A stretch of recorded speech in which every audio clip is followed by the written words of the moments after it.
7:38, Nashville's Morning News on Super Talk 99.7 WTN. I want to welcome on into the program EJ Haust. Always great to have you on, EJ.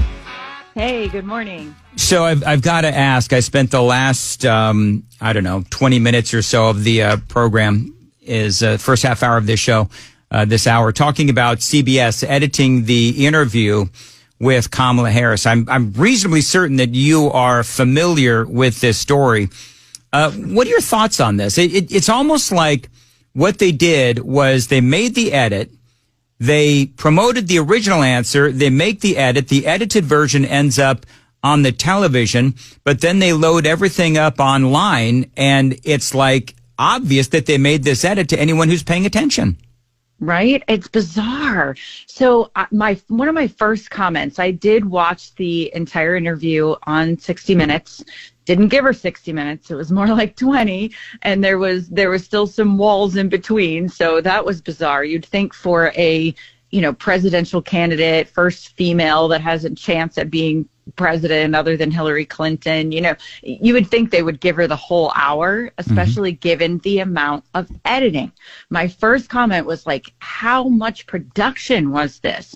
Literally every answer was extremely scripted, but more importantly, it was chopped up. So I don't think that's the only answer that was edited and kind of fooled with before it was put out to the public. In my opinion, there were multiple times that the editing was quite obvious. There is one thing to edit and make obvious edits, maybe for time or whatever it is. But this is literally, with the Israel answer, this is literally taking one part of an interview and inserting it as the answer in another part. I mean, right. For a completely different question, even. Yes. There's a difference between editing for time and then editing to make someone look better. Go ahead. Right. I 100% agree. It was absolutely egregious. And, these are the kinds of things that would have completely sunk in a campaign 20 years ago. So I'm sad to see that this is where we are now, where it's going to be kind of swept under the rug. And, we're just going to move on to the next weird media appearance that Harris and Walz do. We should hold our journalists, if you can call them that anymore, to a higher standard.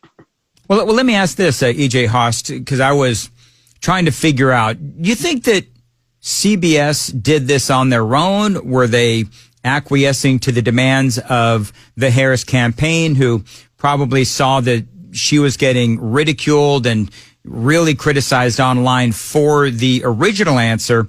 And so did they go to CBS and ask them to make the edit? Because you're right, we both agree, it is bizarre that they would promote a question and then an answer, and then actually air same question, different answer. How do you think this whole thing came about?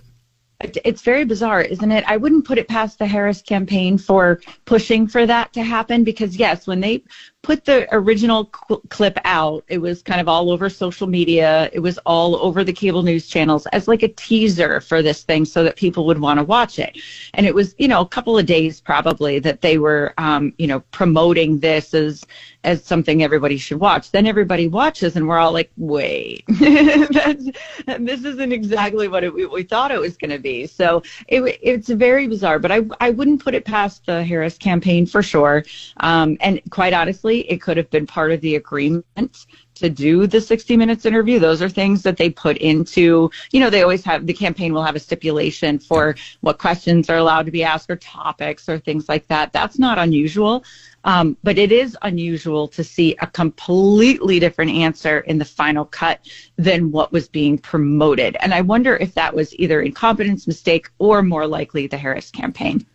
I also wonder, and then we'll move on, but I also wonder, okay, so they uploaded all of the interview online so that if you wanted to be able to see the interview in its entirety, thus notice and have proof that there was an edit made, they did that.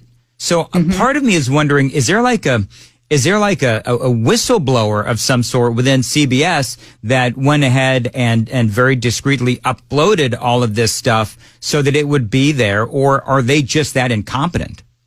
Yeah, good question. I think, there is a push from there's an attempt by a few news organizations right now, and individuals who are trying to protect their journalistic integrity. Bill Whitaker might be one of them, quite honestly. He did ask tough questions. He tried to push as far as he could push, but he needs the access. He doesn't want the vice president to walk out of his interview or anything, right? That would be terrible. So I think there's this attempt to kind of ask tough questions and try to go down that road or try to look like you've got some sort of journalistic integrity. But it's not enough, clearly. We're all sitting here going, we know that the left media is completely biased. There's no question about that.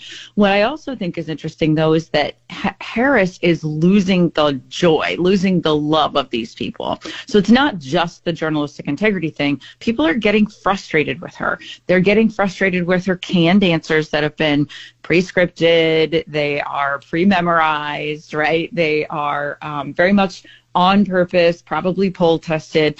Every journalist is going to get frustrated with that because they've already heard those answers. So when they ask a question that should invoke some sort of different answer, but they still get this same canned, odd, circle talk, it makes them look bad because they're not able to get something else out of this woman.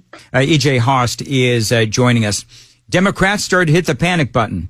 I think there's a reason why, and I shared, some headlines with folks earlier in the broadcast. I don't like to go into a lot of detail with this polling, but it is clear that the candidate with the momentum is Donald Trump. And so one of two things are happening at the same time. Number one is Kamala is having a lot of really bad appearances. I mean, whether it's, on The View, where she just admitted, and I played the audio earlier, that she would not do anything different than what Joe Biden did in the first almost 4 years. That was a major faux pas. And also Donald Trump has the wind in his sails.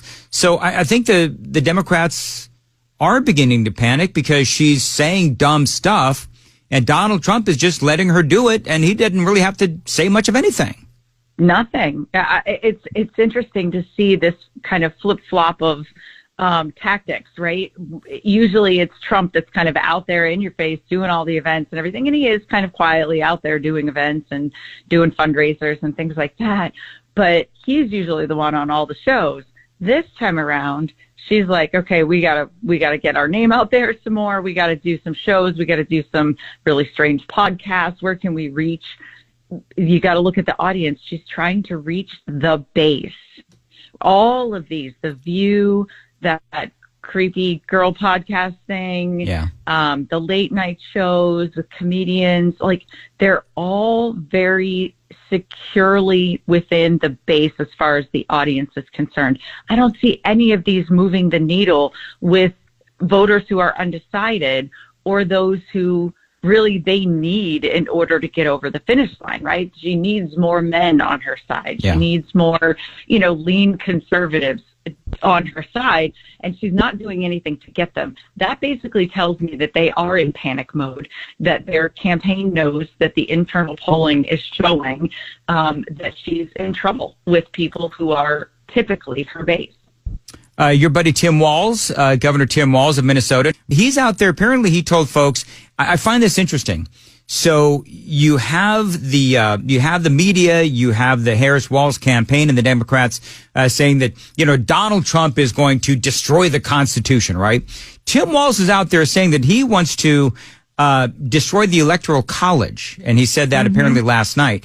So, I mean, which one of these two candidates is not respecting the Constitution? Right. We can just look at a history of living in Minnesota under Tim Walz. Showed you who that man really and truly is, right? We've said this over the years now since COVID, show me how you reacted to COVID and I'll show you where you really stand. And he made it very clear that he is 100% all in for tyrannical government control. Control your speech. Make sure you can't say anything on social media that isn't approved by the government overlords. Control of when you can leave your home, when you can't. He was ordering the guardsmen and other law enforcement, rather, to shoot at people on their own porches with paintball or pellet guns so that they would get in because of curfew, right? Like, this is a man who loves that control and that power, but he's also kind of dopey. And so he's a good little puppet for this campaign. He is completely 180 degrees different, however, than the personality, the persona that we saw in Minnesota. We used to call him an angry little man. Now, all of a sudden, he's this wacky cheerleader with uncontrollable arms, right? Like, he's just this awkward. He reminds me of those things on the side of the road, that blow up and their arms go flying all over. Yeah, for the car sale or whatever. Right. I mean, he's awkward now and a completely different person. So I think there's a lot of folks from Minnesota who are happy to see that his lies are being exposed, that, what we've been trying to sound the alarm on for, a decade now is finally coming to light, because he is a dangerous person to have so close to the White House. We've only got about 45 seconds left. Bob Woodward has a new book out, and so big shock. In his book now, he is saying that Donald Trump sent much needed COVID-19 tests to Vladimir Putin. The Kremlin says that this is true. And what I find interesting, Trump says it's not true. What I find interesting is that now you have all the media saying, oh, look, we all knew that Vladimir Putin was a truth teller. What a joke. Does it matter, honestly? Like, we're all nations trying to help all nations through this global pandemic and, trying to send ventilators and PPE and all of that stuff. Like, does it actually matter? I guess I don't understand why this is such a big story right now, other than the fact that, this guy wants to sell his book. Because they're desperate, EJ. Because they're desperate. And I think that's part of what's going on. And always great analysis. EJ, how can folks find you on your now easier to remember Twitter handle? Thank you. Yeah, find me on X, EJ Under the Radar.